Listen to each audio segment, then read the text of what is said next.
61। श्री गणेशाय नमः। श्री जानकी वल्लभो विजयते। श्री रामचरितमानस अयोध्या कांड। सहस बाहु सुरनाथु त्रिशंकु केहिना राज मद दीन कलंकु भरत कीन यह उचित उपाऊ रिपुरिन रंच न राखब काऊ। सहस्त्र बाहु देवराज इंद्र और त्रिशंकु आदि किसको राजमत ने कलंक नहीं दिया। भरत ने यह उपाय उचित ही किया है, क्योंकि शत्रु और ऋण को कभी जरा भी शेष नहीं रखना चाहिए। एक कीन नहीं भरत भलाई निद्रे राम जानी असहाई।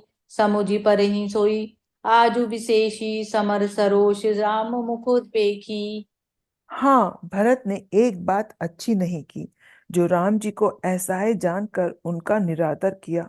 पर आज संग्राम में श्री राम जी का क्रोधपूर्ण मुख देखकर यह बात भी उसकी समझ में विशेष रूप से आ जाएगी। एतना कहत नीति रस भूला रन रस बिटुप पुलक मिस फूला। प्रभु पद बंदी शीस रज राखी बोले सत्य सहज बलु भाषी। इतना कहते ही लक्ष्मण जी नीति रस भूल गए और युद्ध रस रूपी वृक्ष पुलकावली के बहाने से फूल उठा, अर्थात नीति की बात कहते कहते उनके शरीर में वीर रस छा गया। वे प्रभु श्री रामचंद्र जी के चरणों की वंदना करके चरण रज को सिर पर रखकर सच्चा और स्वाभाविक बल कहते हुए बोले, अनुचित नाथ न मानब मोरा भरत हमें उपचरा न थोरा। कह लगी सही रही मनु मारे नाथ साथ धनु हाथ हमारे। हे नाथ, मेरा कहना अनुचित न मानिएगा। भरत ने हमें कम नहीं प्रचारा है, हमारे साथ कम छेड़छाड़ नहीं की है। आखिर कहाँ तक सहा जाए और मन मारे रहा जाए, जब स्वामी हमारे साथ हैं और धनुष हमारे हाथ में है। छत्र जाति रघुकुल जनमो राम अनुग जुग जान।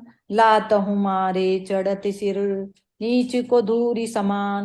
मंगल भवन अमंगल हारी द्रव उस दशरथ अजिर बिहारी।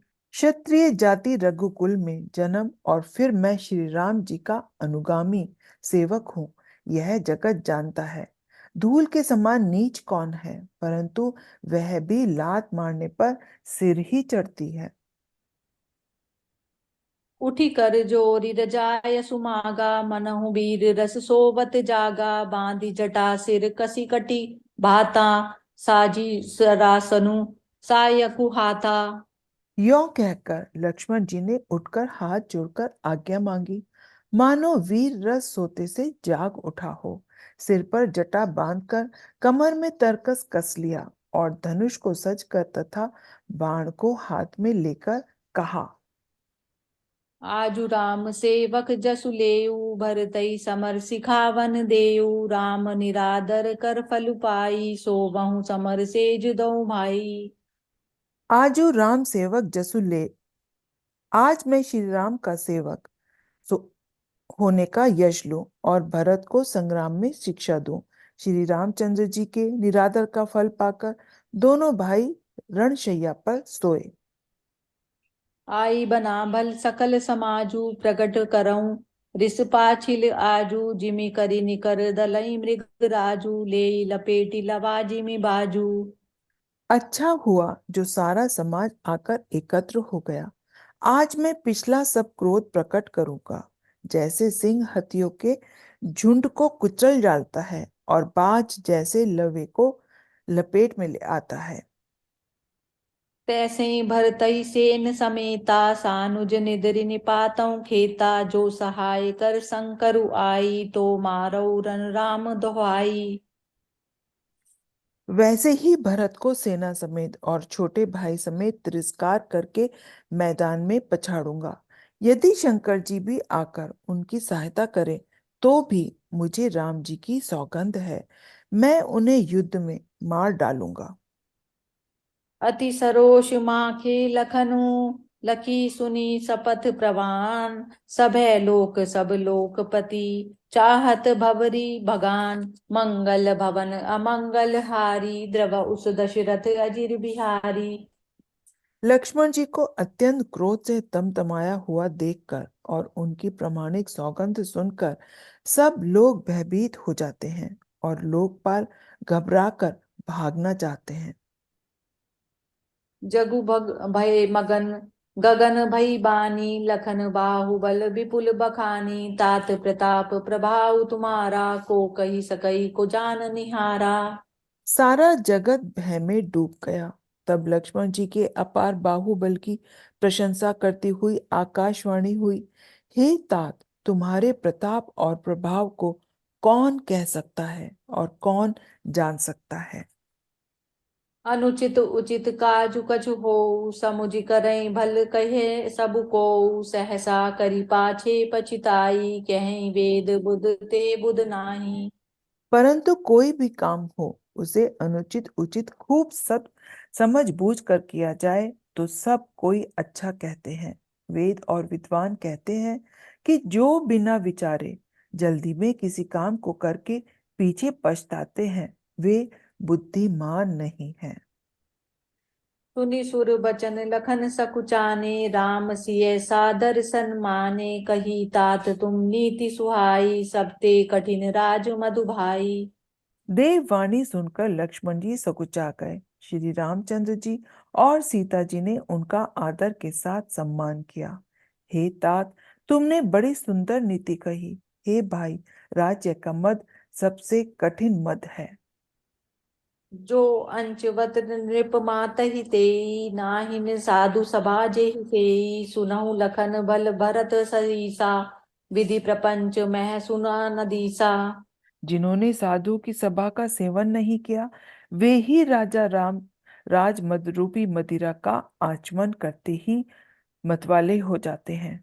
हे लक्ष्मण, सुनो, भरत सरी का उत्तम पुरुष ब्रह्मा की सृष्टि में ना तो कहीं सुना गया है और ना देखा ही गया है।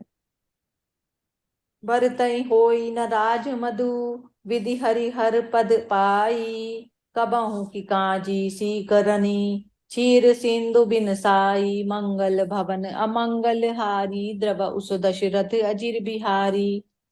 अयोध्या के राज्य की तो बात ही क्या है। ब्रह्मा विष्णु और महादेव का पद पाकर भी भरत को राज्य का मद नहीं होगा। क्या कभी कांची की बूंदों से क्षीर समुद्र नष्ट हो सकता है।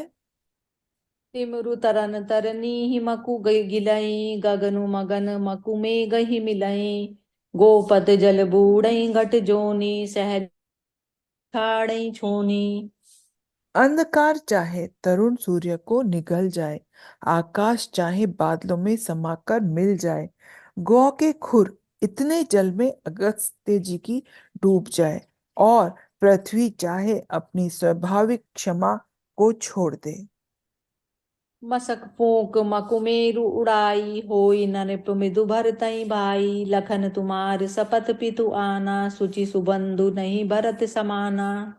मच्छर की फूंक से चाहे सुमेरु उड़ जाए, परंतु हे भाई, भरत को राजमद कभी नहीं हो सकता।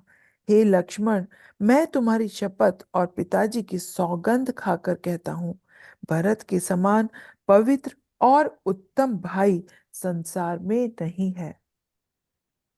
सगुन खीरु अवगुण जलु ताता मिलई रचई पर पंचु विधाता भरत हंस रविवंश तड़ागा जनमी कीन गुण दोष विभागा। हे तात, गुण रूपी दूध और अवगुण रूपी जल को मिलाकर विधाता इस दृश्य प्रपंच को रचता है। परंतु भरत ने सूर्यवंश रूपी तालाब में हंस रूप जन्म लेकर गुण और दोष का विभाग कर दिया, दोनों को अलग अलग कर दिया। गही गुण पय तजी अवगुण बारी निज जस जगत कीन उजियारी कहत भरत गुण सीलु सुभाऊ प्रेम पयोधि मगन रघुराऊ। गुरु रूपी दूध को ग्रहण कर और अवगुण रूपी जल को त्याग कर भरत ने अपने यश से जगत में उजियाला कर दिया है। भरत जी के गुण, शील और स्वभाव को कहते कहते श्री रघुनाथ जी प्रेम समुद्र में मग्न हो गए। सुनि रघुबर बानी विबुध देखी भरत पर हेतु सकल सराहत राम सो प्रभु को कृपा निकेतु मंगल भवन अमंगल हारी द्रव उस दशरथ अजिर बिहारी दीन दयाल विरद संभारी हरऊ नाथ मम संकट भारी। श्री रामचंद्र जी की वाणी सुनकर भरत जी उनका प्रेम देखकर समस्त देवता उनकी सराहना करने लगे कि श्री रामचंद्र जी के समान कृपा के धाम प्रभु और कौन है। जय सिया राम। जय सिया जय जय राम श्री राम